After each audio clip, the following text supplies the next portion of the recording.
시청자 여러분, 안녕하십니까? 7월 24일 굿모닝 MBN 시작합니다. 먼저 오늘의 주요 뉴스입니다. 전라남도 지역에 호우경보가 내려진 가운데 밤사이 전남 지역에 많은 비가 쏟아져 영암과 목포 등 일부 지역에서 침수 신고가 잇따랐습니다. 기상청은 내일까지 광주와 전남에 50에서 100mm, 많은 곳은 최고 150mm가 넘는 비가 내릴 것으로 전망했습니다. 서울 신림동에서 행인 1명을 살해하고 3명에게 중상을 입힌 조모 씨가 구속됐습니다. 조 씨는 나도 불행해 남들도 불행하게 만들고 싶었다며 죄송하다고 말했고 유가족은 또다시 억울한 사망자가 나오지 않도록 사형에 처해달라고 호소했습니다. 20대 초등학교 교사가 극단적 선택을 한 서울 서초구 초등학교에는 주말 빗속에도 동료 교사와 시민들의 추모 행렬이 이어졌습니다. 교육당국은 진상규명을 위해 경찰 조사와 별도로 오늘부터 나흘간 자체 합동조사에 나섭니다. 정체불명의 우편물에 대한 우려가 큰 가운데 전국에서 접수된 신고가 나흘 동안 2천여 건에 달하는 것으로 집계됐습니다. 관세청은 미확인 국제 우편물과 발송 정보가 같거나 유사한 우편물에 대해선 즉시 통관 보류 조치에 나섰고 경찰청은 발신지 추적을 위해 중국에 수사 공조를 요청했습니다. 한여름 독감 환자가 급증하면서 독감 유행주의보가 역대 최장 기간인 10달째 이어지고 있습니다.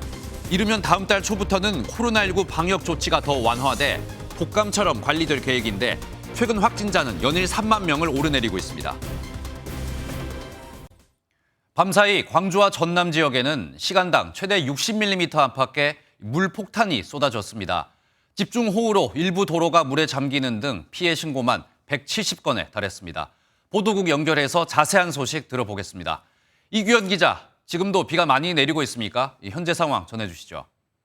네, 어젯밤부터 장마전선이 남쪽 지방에 머무르면서 광주와 전남 일대에는 시간당 10mm 안팎의 비가 내리고 있습니다. 전남 한평 등 일부 지역에는 한때 시간당 60mm에 달하는 집중호우가 쏟아졌는데요. 무안에는 어제부터 200mm가 넘는 폭우가 내리는 등 광주와 전남 지역에 말 그대로 물폭탄이 쏟아졌습니다. 현재까지도 광주와 전남 대부분의 지역에는 호우특보가 내려진 상태입니다. 밤사이 쏟아진 폭우로 인한 피해도 잇따랐는데요. 오늘 새벽 12시 40분쯤 전남 영안군의 한 아파트 앞 도로가 침수돼 차량 우회를 알리는 재난안전문자가 발송됐습니다. 목포에서도 일부 도로가 침수돼 소방이 배수 작업을 벌였는데 광주와 전남 소방본부 측은 하루 사이 170여 건의 비 피해 관련 신고가 접수됐다고 밝혔습니다. 장맛비는 내일까지 이어질 것으로 예보됐습니다. 광주와 전남 등 남부지방에만 최대 150mm의 비가 더 내릴 것으로 예상됐는데요. 전국 다른 지역에도 오늘 시간당 30mm 내외의 집중호우가 예보된 만큼 비 피해가 없도록 유의하셔야겠습니다. 지금까지 보도국에서 전해드렸습니다. 장마 전선이 한반도 서쪽에 길게 걸치며 수도권과 충청, 전라도 서부 지역에는 많은 비가 내렸습니다. 주택 붕괴와 지하차도 침수, 그리고 빗길 교통사고 등이 잇따랐습니다. 이어서 이시열 기자입니다. 어제 수도권 전역과 서해안에 호우특보가 내려진 가운데 밤사이 많은 비가 내렸습니다. 시간당 최대 60mm의 강한 빗방울이 쏟아지기도 했습니다. 현재 서울과 인천, 경기 북부에 내려진 호우특보는 해제됐지만 충남, 호남 지방 등에는 시간당 20mm의 세찬 빗방울이 떨어지는 곳도 있습니다. 폭우로 각종 사고도 잇따랐습니다. 어제 오전 11시 반쯤 광주 박림동의 한 주택이 붕괴돼 주민들이 긴급 대피했습니다. 지붕과 돌로 된 기와도 모두 무너져 내렸지만 다행히 인명피해는 없었습니다. 배불림 현상이 있는 부분에 대해서는 철거 안 하면 위험이 있어서 그것을 우선적으로 철거하고 주민들이 통행할 수 있게. 소방당국과 지자체는 주택을 철거하는 한편 정확한 사고 원인을 조사할 예정입니다. 버스가 건물을 들이받은 채 멈춰섰고 바로 옆 흰 트럭은 앞부분이 심하게 찌그러졌습니다. 부서진 건물 옆에서 작업자들이 전신주 복구를 하고 있습니다. 어제 새벽 5시 반쯤 서울 수색동에서 빗길에 버스와 트럭이 추돌하는 사고가 발생했습니다. 근데 새벽에 쿵 하고 그 소리로 해서 비가 많이 왔죠. 너무 황당했고. 이 사고로 버스와 트럭 운전자가 부상을 입어 병원으로 옮겨졌지만 다행히 생명엔 지장이 없었습니다. 인천 지하차로가 폭우로 침수됐고 경인 고속도로에서 승합차가 중앙분리대를 들이받는 등 전국 곳곳에서 사고가 이어졌습니다. MBN 뉴스 이시열입니다. 산림청은 어제 저녁 9시를 기해 광주, 대전, 세종, 충북, 경남 등 5개 시도의 산사태 위기경보를 경계에서 심각으로 상향했습니다. 이에 따라 산사태 위기경보 심각 단계인 광역시도는 부산과 제주 등을 제외한 전국 13개로 늘었습니다. 산림청은 산사태 중앙사고수습본부를 중심으로 24시간 상황근무와 비상대응체계를 가동하고 있습니다. 주말에 이어 오늘도 전국에 장맛비가 내리겠습니다. 특히 호남을 중심으로 강하고 많은 비가 예상되는데요. 자세한 날씨 알아보겠습니다. 김다영 기상캐스터, 날씨 전해주시죠. 네, 정체전선의 영향으로 오늘도 장맛비가 이어지겠습니다. 현재 서울 등 수도권은 비가 소강 상태를 보이고 있는데요. 강원과 충청, 이남을 중심으로는 비가 내리고 있습니다. 특히 호남에는 강한 비구름이 머무는 가운데 전남에는 시간당 30mm 안팎의 세찬 비가 쏟아지고 있습니다. 앞으로도 강한 비가 더 이어질 것으로 예상되는 호남에는 호우경보가 유지 중이고요. 충북 남부와 경북 북부에도 호우주의보가 내려져 있습니다. 오늘은 충청과 남부를 중심으로 시간당 30mm 이상의 집중호우가 쏟아질 텐데요. 특히 호남 지역은 오늘 오전까지 한꺼번에 70mm 이상씩 물폭탄이 쏟아질 수 있겠습니다. 비는 강약을 반복하면서 내일까지 이어지겠고요. 소강 상태를 보이는 곳도 많겠습니다. 이틀간 예상되는 비의 양은 호남의 최고 150mm 이상, 지리산 부근과 경남 서부 남해안, 제주의 많게는 100mm 이상, 충청 남부와 영남에 최고 80mm 이상의 비가 내리겠습니다. 오늘 한낮에는 대부분 30도 안팎까지 오르겠고요. 습도가 높아서 체감온도는 이보다 더 높겠습니다. 날씨였습니다. 산불로 몸살을 앓던 캐나다 동부 지역 일부에 이번엔 폭우가 쏟아졌습니다. 24시간 동안 집계된 강우량이 자그마치 250mm 이상입니다. 현지 언론은 50여 년 만에 기록적인 폭우라고 보도했습니다. 고정수 기자입니다. 캐나다 동부 노바스코샤주. 가옥과 도로가 물에 잠겼습니다. 일반 차량은 물론이고 출동한 소방 차량마저 폭우에 위태로워 구조당국은 구명보트를 동원했습니다. 현지 시간 21일부터 시작된 비는 하루 새 250mm가 넘게 내렸습니다. 7월 평균 강우량의 2배 규모며 주도인 헬리팩스 기준 52년 만에 기록적 폭우로 여겨집니다. 이 같은 홍수에 어린이 2명을 포함해 4명이 실종됐습니다. 8만 명 이상이 정전 피해를 겪었고 지역 대밀부가 무너질 거란 우려에 몸을 피한 이재민이 속출했습니다. We're coordinating and helping on evacuations through the Joint Rescue Coordination Center. We're going to continue to be there with whatever is necessary.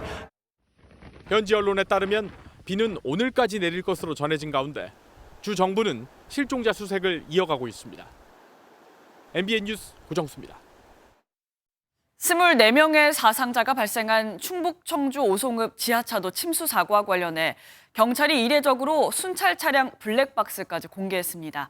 국무조정실이 경찰 대응에 문제가 있었다고 지적하자 출동 경찰 동선까지 공개한 건데요.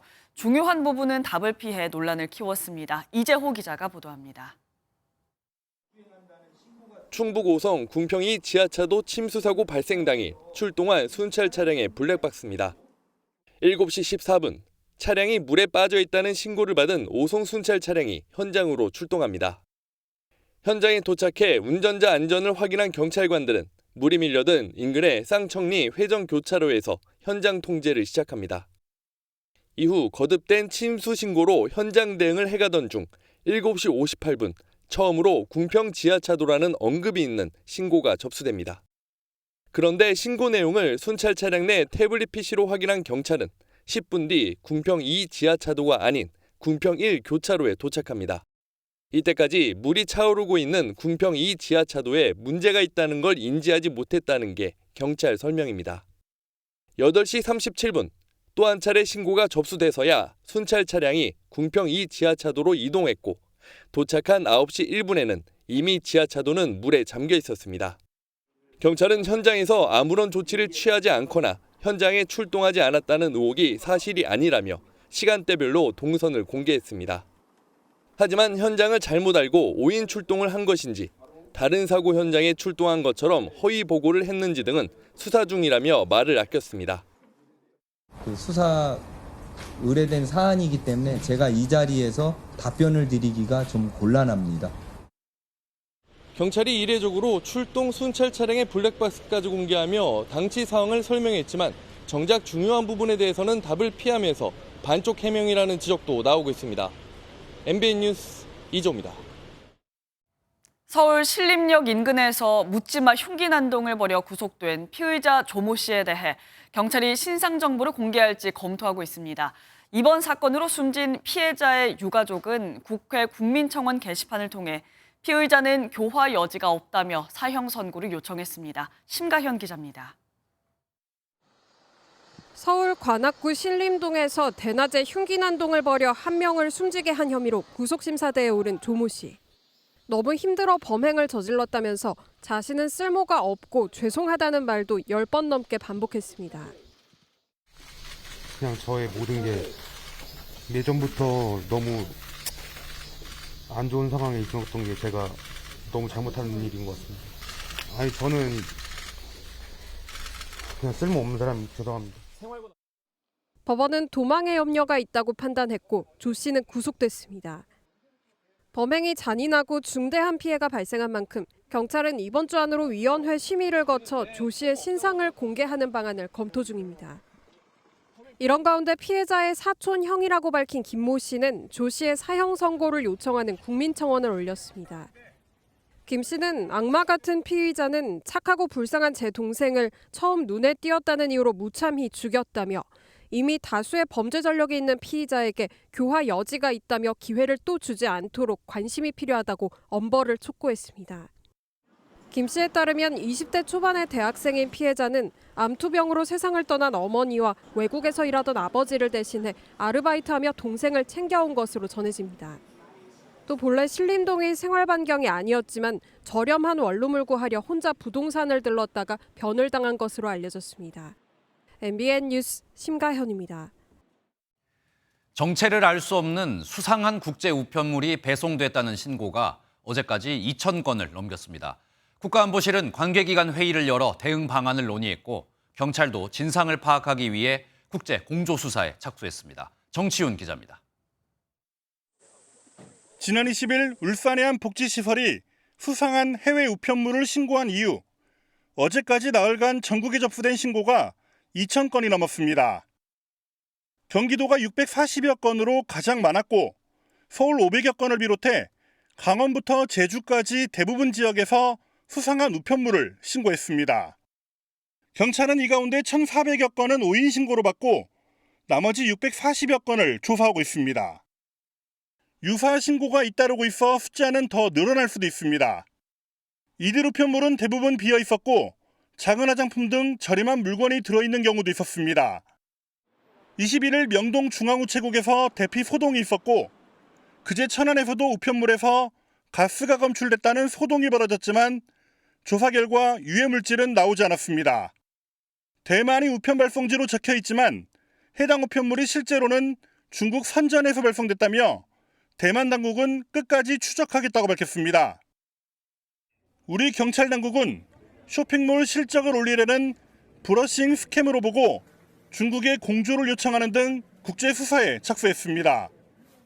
경찰청 국가수사본부는 피해자의 피해 원인 등을 확인하고 국제 공조를 통해 우편물 발신지에 대하여도 파악할 예정입니다.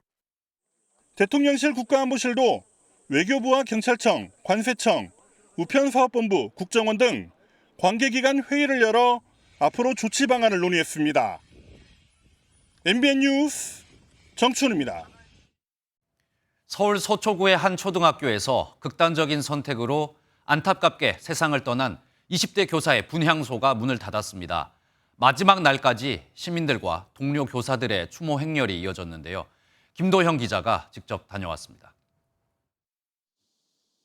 검은 옷을 입은 추모객들의 행렬이 이어집니다. 국화꽃은 놓을 자리가 없을 만큼 빼곡하게 가득 찼습니다.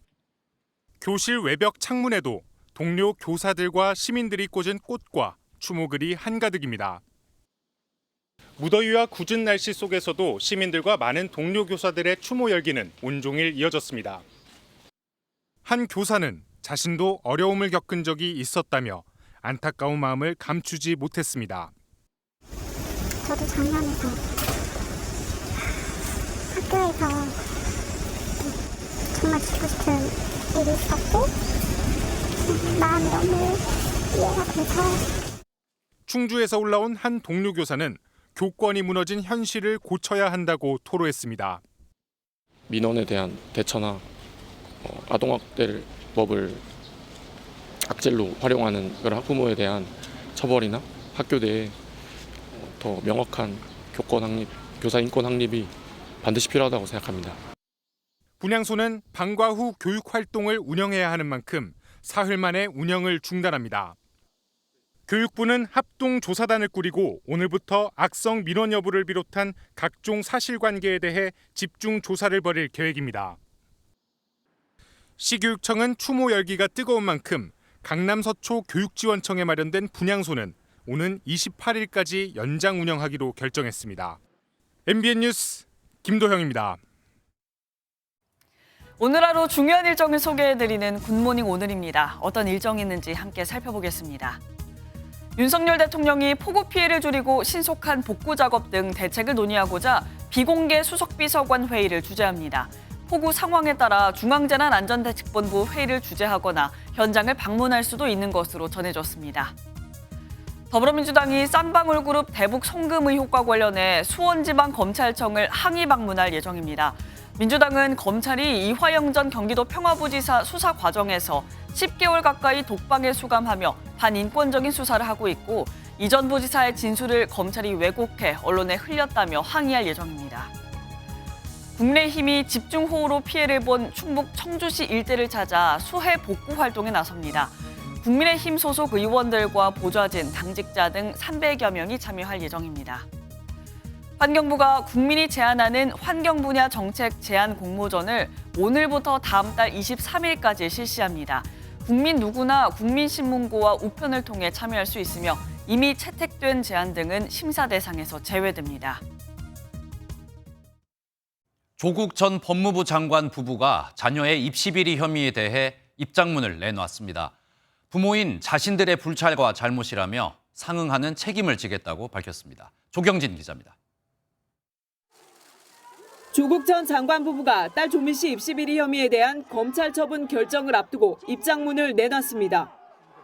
자녀 입시비리 혐의에 대해 부모의 불찰과 잘못이 있었음을 자성한다고 밝혔습니다.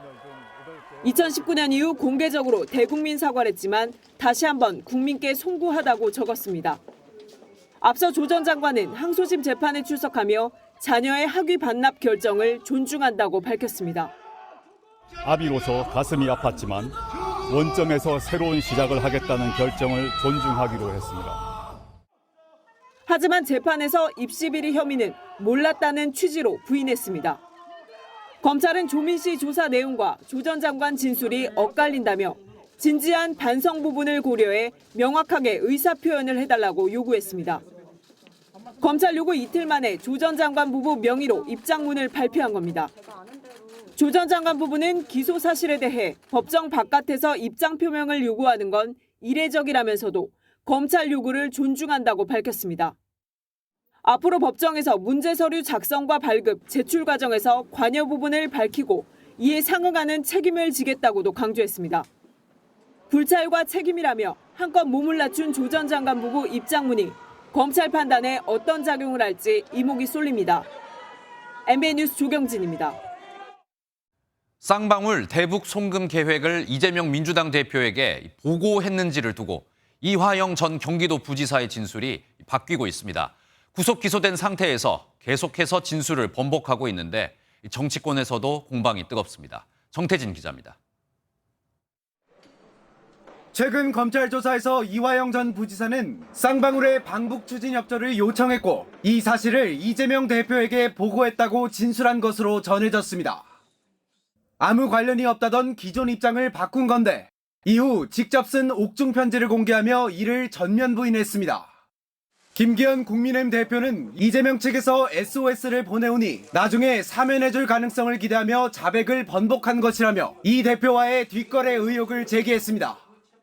이재명 대표의 겁박과 달콤한 유혹이 이 전 부지사를 흔들지 않았나 싶습니다. 각종 범죄 혐의와 당내외 여론이 이재명 대표를 옥죄면서 민주당은 이 전 부지사가 검찰의 강압적 수사에 못 이겨 허위 진술을 한 것이라며 검찰의 조작 수사라고 비판했습니다.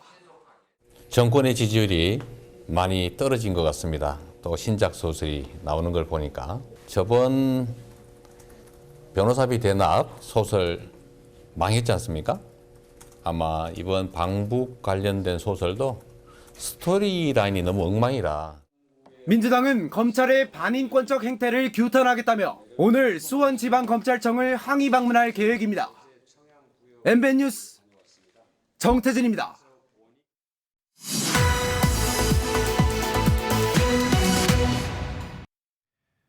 이재명 대표의 사법 리스크가 다시 수면 위로 떠오르는 가운데 이번 주에는 국회에서 여러 가지 쟁점 상임위도 예정돼 있습니다. 정치권 소식 정치부 유호정 기자와 자세히 알아보겠습니다. 유 기자 어서 오십시오. 일단 앞서 저희가 본 리포트처럼 이재명 대표를 둘러싼 공방이 이제 다시 한번 좀 격화가 되는 것 같습니다. 예, 그렇습니다. 이 대표의 최측근으로 꼽히는 인사가 이화영 전 부지사 측과 만나 당에서 최대한 돕겠다고 말했다는 사실이 알려지자 여당은 이를 회유 시도라며 공세를 폈습니다. 반면 민주당은 검찰의 조작 수사라는 주장을 이어가고 있는데요. 오늘은 대북 송건 의혹을 수사하는 수원지검을 항의 방문할 예정입니다. 네, 말씀하신 것처럼 어쨌든 이 공방이 계속되고 있는데 이 공방의 끝에는 아무래도 이재명 민주당 대표가 있지 않겠습니까? 이재명 대표, 검찰이 다시 한번 구속영장을 청구를 할까요? 예, 7월 29일부터 다음 달 15일까지 국회가 열리지 않는 비회기인데요. 이 시기에 영장을 청구한다면 이재명 대표는 일반 국민과 마찬가지로 법원에 바로 출석해 영장 심사를 받게 됩니다. 다만 정치 수사를 주장하는 민주당 내에서는 되려 검찰이 회기 중 영장을 청구하지 않고 영장을 청구해서 체포동의안 표결 절차를 밟도록 해 당내 혼란을 야기하는 거 아니냐는 말도 나오고 있습니다. 네, 그리고 저희 다른 이슈도 한번 짚어보죠. 국회의원들의 이 가상자산 이슈도 계속 이어지고 있는 것 같은데 일단 김남국 의원뿐 아니라 고액 투자한 의원, 다른 의원들도 좀 있다는 그런 소식이 들리던데요. 예, 맞습니다. 이 국회 윤리심사자문위원회는 앞서 김남국 의원을 포함해서 11명의 의원들이 가상자산 보유를 신고했다고 밝혔습니다. 거론된 의원들의 해명이 이어지고 있는데요. 먼저 더불어민주당 김홍걸 의원은 지난 2019년 김대중 전 대통령의 동교동 자택을 상속받으며 17억 원에 달하는 상속세가 부과됐다. 이를 충당하기 위해 코인 투자를 했다고 설명했습니다. 투자 과정에서 이해충돌이나 법률 위반, 윤리규범 위반은 없었다면서 자발적인 재산 신고를 위축시킬 수 있는 자문위발 보도에 유감을 표한다는 입장을 밝혔습니다. 같은 당 김상희 의원과 정용기 의원 등은 코인에 대한 관심이 높아지던 시기 의정활동 일환으로 소액 투자를 했다고 설명했고요. 국민의힘 권영세 장관과 이양수 의원은 관련 상임위를 맡은 바 없다거나 일과 중 투자는 없었다고 설명했습니다. 네, 말씀하신 내용 들어보니까 여야 의원들이 상당히 많기 때문에 이 부분도 저희가 좀 계속해서 짚어봐야 될 것 같습니다. 그리고 궁금한 게 이 가장 이번 이 논란의 발단이 된 김남국 의원은 있지 않습니까? 지금 징계가 어떻게 진행이 되고 있나요? 최종 징계 수위를 결정하게 될 국회 윤리특위는 일단 오는 27일 전체 회의가 예정돼 있습니다. 일정을 신속히 진행한다면 8월 내에도 이 징계안 처리될 수 있는데요. 다만 코인 거래를 신고한 다른 의원들 중 일부에서 이해 충돌 가능성이 제기된 만큼 특위가 상황을 좀 더 지켜볼 수 있다는 분석도 나옵니다. 네, 그리고 마지막으로 이번 주 국회 여러 가지 상임위가 지금 예정이 되어 있는데 마지막으로 이 부분 정리 한번 해주시죠. 예, 먼저 한 달 넘게 파행 중인 국회 과학기술정보방송통신위원회에서도 공방이 계속되고 있습니다. 국민의힘 장제원 과방위원장이 직을 걸겠다며 SNS에 글을 올렸는데요. 윤석열 대통령의 대선 공약이었던 우주항공청 신설과 관련해 8월 중에 특별법 통과시켜준다면 과방위원장직에서 사퇴하겠다고 한 겁니다. 이에 대해 과방위 민주당 간사인 조승래 의원은 정치 공세를 위해 공직을 거는 여당의 황당한 사직 퍼포먼스가 참 한심하다고 맞받았습니다. 26일에는 원희룡 장관을 상대로 국토위 양평고속도로 현안 질의가 예정돼 있고요. 법사위에서는 검찰 특활비 또 감사원 4대강 감사 결과를 놓고도 여야가 충돌할 것으로 보입니다. 네, 오늘 말씀 여기까지 듣겠습니다. 정치부 유호정 기자였습니다. 작은 물놀이장을 갖춘 키즈 카페, 키즈풀. 여름철을 맞아 자녀들과 많이들 찾으시는데요. 이틀 전 안전요원이 없는 한 무인 키즈풀에서 2살 여자아이가 물에 빠져 숨졌습니다. 또 안전 사각지대가 있었습니다. 노승환 기자가 취재했습니다. 인천 서구 청라국제도시 내 한 무인 키즈풀입니다. 여기서 놀던 2살 여자아이가 물에 빠졌다는 신고가 접수됐습니다. 구급대원들이 도착했지만 아이는 결국 숨졌습니다. 가로 4.8m, 세로 3.2m의 수심 67cm인 작은 물놀이장에서 아이가 익사한 것으로 추정됩니다. 함께 간 아이 엄마가 자리를 비운 사이 사고가 난 것으로 보입니다. 키즈풀은 인구 10만여 명인 이곳 청라국제도시에만 10곳 넘게 영업 중일 정도로 최근 급증하고 있는 놀이시설입니다. 하지만 키즈 카페의 일종인 키즈풀은 보통 휴게 음식점으로 영업 허가를 받고 그 안에 있는 물놀이 시설은 따로 허가를 받지 않아도 돼 안전요원 배치 의무가 없습니다. 사고가 난 키즈풀은 안전요원은 물론 무인시설이라 운영자조차 없었습니다. 이 때문에 사고 책임이 누구에게 있는지 밝히는 게 쉽지 않습니다. 어떤 법률이 적용돼서 시설 운영이 되는지 그걸 좀 전반적으로 봐야 돼요. 전반적으로 여러 가지 가능성을 두고 진행하고 있습니다. 경찰은 조만간 키즈풀 운영자 등을 차례로 불러 구체적인 경위를 확인할 예정입니다. MBN 뉴스 노승환입니다. 이번 장마로 서울 면적의 절반이 넘는 농경지가 물에 잠기고 한 해 농사를 망치면서 상추를 비롯한 채소 가격이 줄줄이 오르고 있습니다. 또 축산 농가의 피해도 적지 않은 만큼 채소에 이어서 고기마저 가격이 오를 전망입니다. 보도에 유승호 기자입니다. 서울의 한 대형마트 쌈채소 배대 앞에서 소비자들이 비닐봉지를 든 채 머뭇거립니다. 기록적인 폭우에 농산물 가격이 좀처럼 내려갈 기미가 보이지 않습니다. 4배 넘게 오른 상추에 이어 시금치와 깻잎 가격도 지난달에 2배에서 3배 수준입니다. 수박과 복숭아, 멜론을 비롯한 제철 농산물도 예년보다 2자릿수 증가세를 보였습니다. 궂은 날씨에 품질까지 떨어져 소비자들은 채소를 사기 망설여집니다. 채소값이 많이 비싸지고 물건 상태도 좋지 않고 날씨 관계니까 어떨 수는 없지만 가격 면이나 물건 면이나 좋지 않은 건 사실인 것 같아요. 이른바 금상추에 이어 금고기 등장도 초읽기에 들어섰습니다. 축산농가도 폭우 피해를 당하면서 지난달 셋째 주보다 쇠고기 등심 가격은 5.7%, 돼지고기 삼겹살 가격은 7.1% 올랐습니다. 채소에 이어 고기까지 가격이 오르자 식당을 운영하는 자영업자들의 걱정도 더욱 커집니다. 10만 8천 원 들어왔더라고요, 어제. 근데 앞으로 15만 원도 더 갈 거라고 지금 예상을 하고 있거든요. 수입 고기도 덩달아서 오를 거고. 그렇게 되면 진짜 너무 힘들죠. 이번 폭우로 전국 침수 피해 농경지는 서울 면적의 절반을 넘어섰습니다. 정부는 서둘러 농축산물 수급 안정화에 나서겠다고 밝혔지만 시민들은 장마 끝 치솟은 가격이 추석까지 이어질까 걱정입니다. MBN 뉴스 유승호입니다. 낙농가와 우유업계로 구성된 낙농진흥회 소위원회가 오늘 10차 원유 가격 협상을 진행합니다. 인상폭은 리터당 69원에서 104원 사이로 최소폭으로 결정되더라도 원유 가격은 처음으로 리터당 1,000원을 넘게 됩니다. 흰 우유 1리터 소비자 가격은 3,000원을 넘길 가능성이 높다는 전망입니다.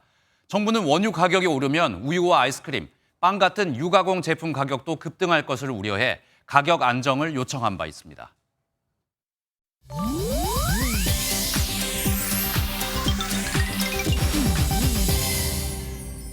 인터넷에서 화제가 되고 있는 소식들을 모아 전해드리는 인터넷 와글와글입니다. 가수 나훈아 씨의 신곡 기장갈매기의 뮤직비디오가 조회수 70만 회를 넘겨 지난주 인터넷 콘텐츠 공유 플랫폼 국내 인기 뮤직비디오 16위에 오르는 저력을 발휘했습니다. BTS 정국과 뉴진스, 임영웅 등이 포진한 이 차트에 70대 가수는 나훈아 씨가 유일한데요. 지난 10일에 발표한 신곡 기장갈매기, 아이돌처럼 하와이안 풍셔츠에 청바지를 입은 나훈아 씨가 양손을 교차해 날개처럼 퍼덕이는 일명 갈매기춤을 선보입니다. 또 다른 수록곡 타투 뮤직비디오에선 멋지게 오토바이를 몰기도 하는데요. 나훈아 씨는 이번에 발표한 앨범의 수록곡 6곡 전곡의 뮤직비디오를 제작했다죠. 파격적인 변신과 도전을 하는 나훈아 씨, 역시 가요계 거장답습니다. K-팝 역사상 가장 위대한 곡은 뭘까요? 미국의 음악 전문지 롤링스톤이 현지 시간 지난 20일 K-팝의 역사를 조명하는 K-팝 역사상 가장 위대한 100곡을 발표했는데요. 걸그룹 소녀시대 히트곡 지가 1위에 선정됐습니다. 설명하기 어려운 사랑에 대한 황홀함이 대중음악을 통해 어떻게 번역될 수 있는지 보여준다는 게 선정 이유였는데요. 다음으로 2위는 H.O.T의 캔디, 3위는 아이유의 좋은 날, 4위는 BTS의 봄날이 차지했습니다. 5위에는 조용필의 단발머리가 올랐는데요. 단발머리는 트로트 전통 음계에서 벗어나게 해준 K-팝의 혁명적인 힘이었다는 평가를 받았습니다. 이어서 블랙핑크의 뚜두뚜두, 빅뱅의 하루하루, 2NE1의 내가 제일 잘나가 등이 그 뒤를 이었다네요. 트위터의 상징 파랑새의 모습을 이제 더는 못 보게 될 것 같습니다. 트위터 대주주인 일론 머스크 테슬라 최고 경영자가 로고를 변경하겠다 공개했는데요. 현지 시간으로 어제 머스크는 트위터에 모든 새들에게 조만간 작별을 고하게 될 것이라고 전했습니다. 그러면서 오늘 밤 괜찮은 X 로고가 나오면 내일 전 세계에 공개할 것이라 밝히며 알파벳 X가 깜빡이는 영상을 함께 올렸습니다. 트위터는 새가 지적이다라는 뜻처럼 로고도 파랑새를 써왔는데요. 하지만 그동안 일론 머스크가 자신의 우주항공업체 스페이스X와 인공지능 개발업체 xAI에 이미 X를 넣은 로고를 사용하고 있는 만큼 트위터에도 이 X 로고가 이어질지에 관심이 높아지고 있습니다. 인터넷 와글와글이었습니다. 요즘 주위에서 이 독감 환자들이 많이 발생하고 있습니다. 보통 날씨가 더워지면 독감 환자가 대개 줄어드는데 이번에는 무더위에도 기승을 부리고 있습니다. 독감 유행주의보가 역대 최장 기간인 10달째 이어지고 있는데요. 주춤했던 코로나19 확진자도 다시 증가하고 있습니다. 신혜진 기자입니다. 38도 이상의 고열과 기침, 인후통을 동반하는 독감. 통상 한겨울에 유행하는데 폭염과 장맛비가 이어지는 한여름 날씨에도 빠르게 번지고 있습니다. 지난해 9월 16일 발령된 독감 유행주의보는 10개월째로 역대 최장 기간을 기록했습니다. 실제로 질병관리청에 따르면 지난 9일에서 15일까지 외래 환자 1000명당 독감 의심 증상을 보이는 환자는 16.9명으로 유행 기준 3배가 넘었습니다. 코로나19 확진자 수도 심상치 않습니다. 코로나19 신규 확진자 수는 하루 평균 2만 6천 명대로 올랐는데 한 주 전에 비해 5천 명 정도 더 증가했습니다. 이런 가운데 이르면 다음 달부터 의료기관에서 마스크 의무 착용도 완전히 사라질 것으로 보입니다. 전문가들은 올해 봄 방역 규제가 풀리면서 마스크를 벗었고 여름 휴가철을 맞아 야외 활동이 늘어난 것이 영향을 미친 것으로 보고 있습니다. 방역 당국은 또 모기를 매개로 하는 말라리아도 예년보다 2배 넘게 감염되고 있다며 밤에 야외 활동을 자제하고 긴팔을 입는 등 각별한 주의를 당부했습니다. MBN 뉴스 신혜진입니다.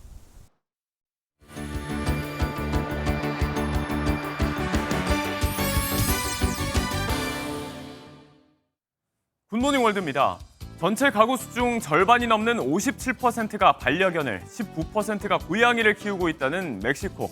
한 달 앞으로 다가온 세계 개의 날을 맞아 털복숭이 친구들을 위한 특별한 자리가 열렸습니다.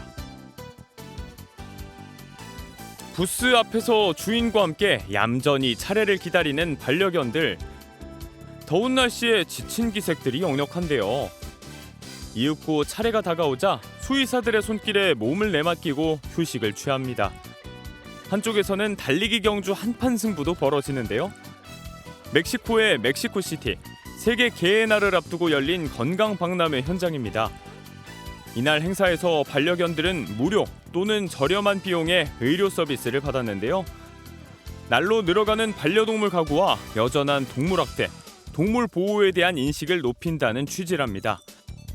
다들 아픈 곳 없이 지금처럼 주인과 행복을 만끽했으면 좋겠네요. 금발 푸른 눈에 흰 피부, 흔히 알려진 바비 인형의 모습은 최근 개봉한 영화에서도 잘 볼 수 있지만요. 브라질에서는 조금 다른 모습의 바비가 화제라고 합니다. 얼마나 근사한지 영상으로 보시죠. 곱슬머리, 검은 피부, 여기 흔히 알려진 것과는 조금 다른 바비가 있습니다. 브라질 리우데자네이루, 검은 바비 인형을 똑 닮은 소녀 앤은 이곳 빈민가의 아이콘이 돼가고 있는데요. 키 작은 소녀의 생일을 축하하기 위한 어머니의 노력이었습니다. 딸을 위해 손수 바비 인형 드레스를 만들고 멋지게 사진까지 남겼는데요. 이 사진으로 만든 공채 커버가 학교 친구들 사이에서 폭발적인 반응을 얻었고 이후 SNS 팔로워도 급증하고 있답니다. 최근 개봉한 영화로 바비 열풍이 불고 있는 브라질. 금발의 흰 피부가 아니어도 모두가 주인공이 돼서 신드롬을 만끽하고 있습니다. 12m 깊이의 아찔한 우물바다. 성인 남성이 떨어져도 무사하기 힘든 그곳에 3살 배기 아이가 떨어지고 말았습니다. 우는 엄마 속도 모르고 구조 작업이 길어졌는데요. 아이는 무사했을까요? 인도 동부의 나란다 지역. 땅속 깊은 곳을 하염없이 들여다보며 뭔가를 찾는 군인과 소방대원들. 12m 깊이의 우물 속에 빠진 건 3살 배기 아이입니다.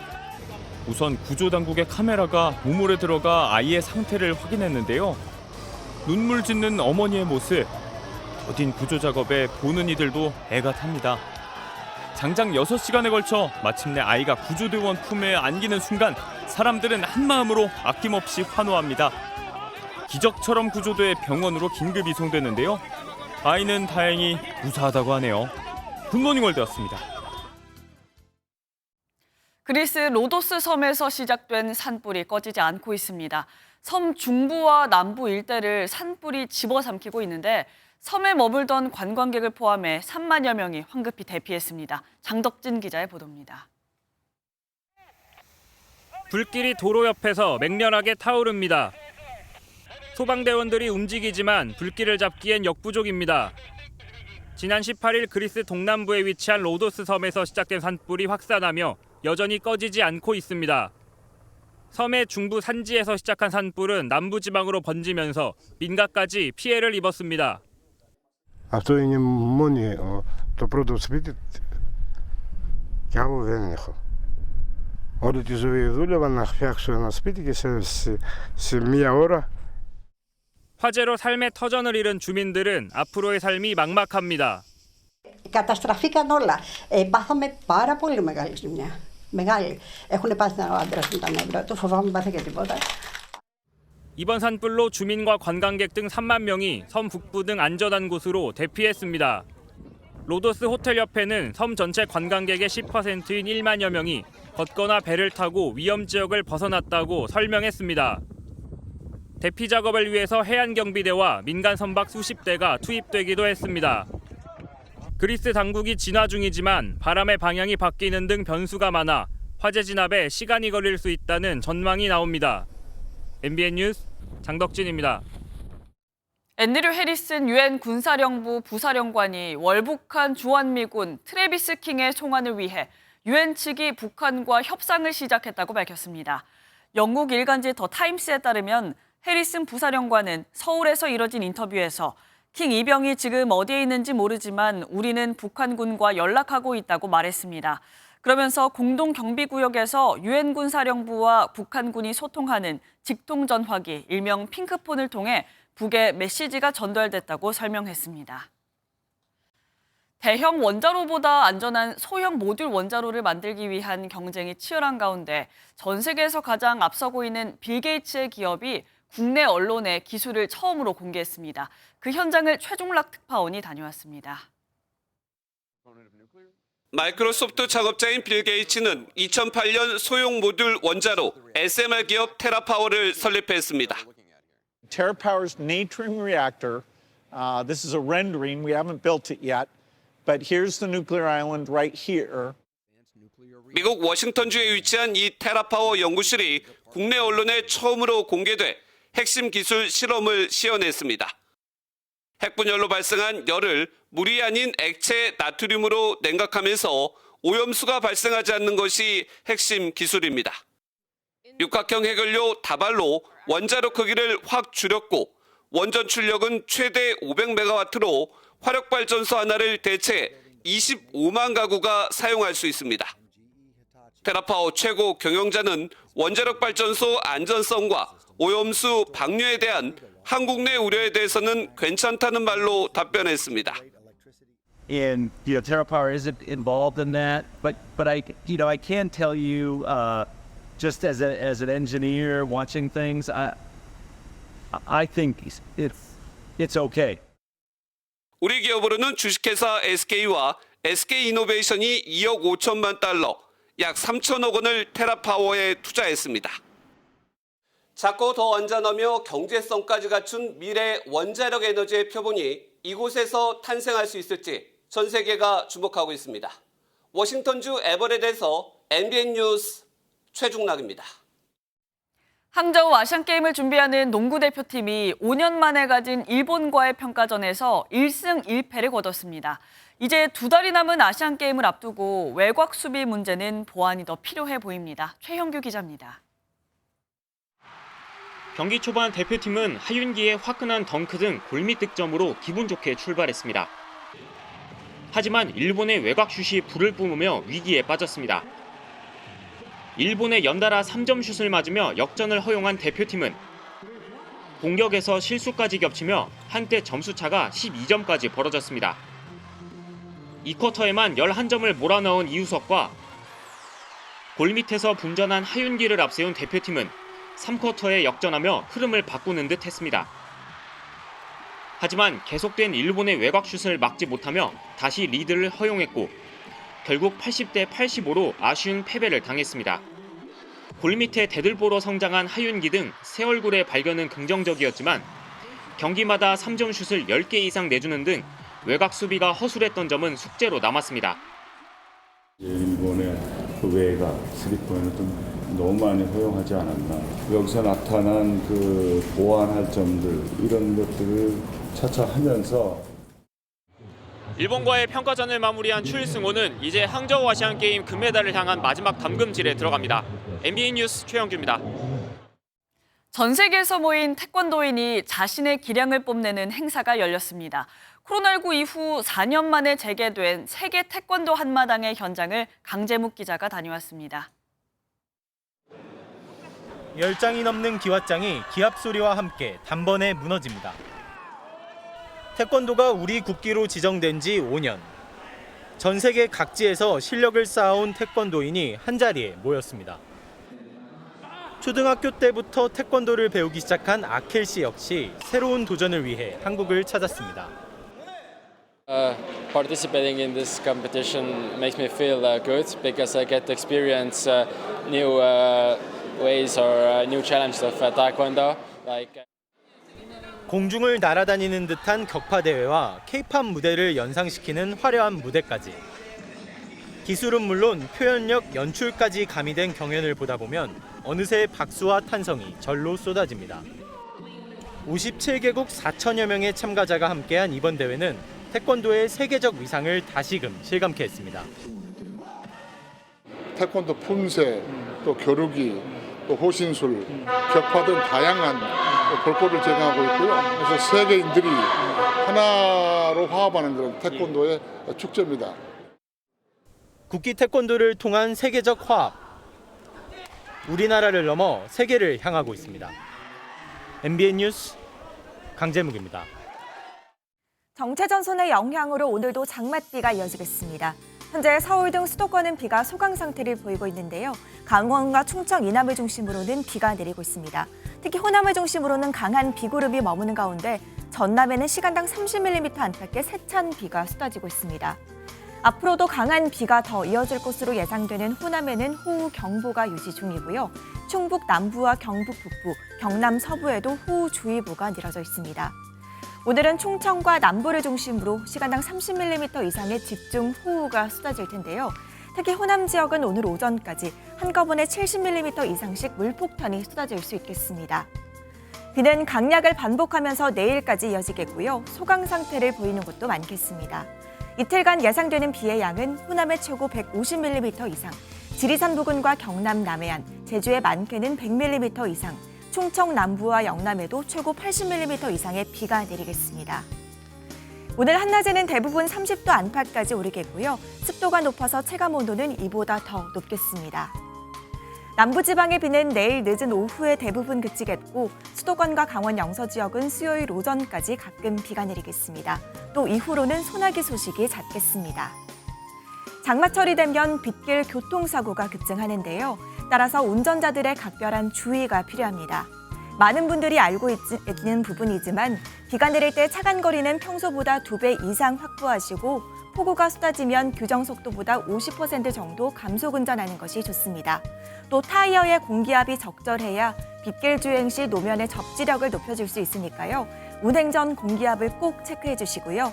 와이퍼 아래 고무는 온도 변화에 민감해서 쉽게 마모되는 경우가 많은 만큼 와이퍼 상태도 잘 점검해야 합니다. 또 밤은 물론 낮에도 전조등을 켜두는 것이 좋습니다. 지금까지 날씨와 생활정보였습니다. 월요일 아침 굿모닝 MBN 마치겠습니다. 함께해 주신 여러분 고맙습니다.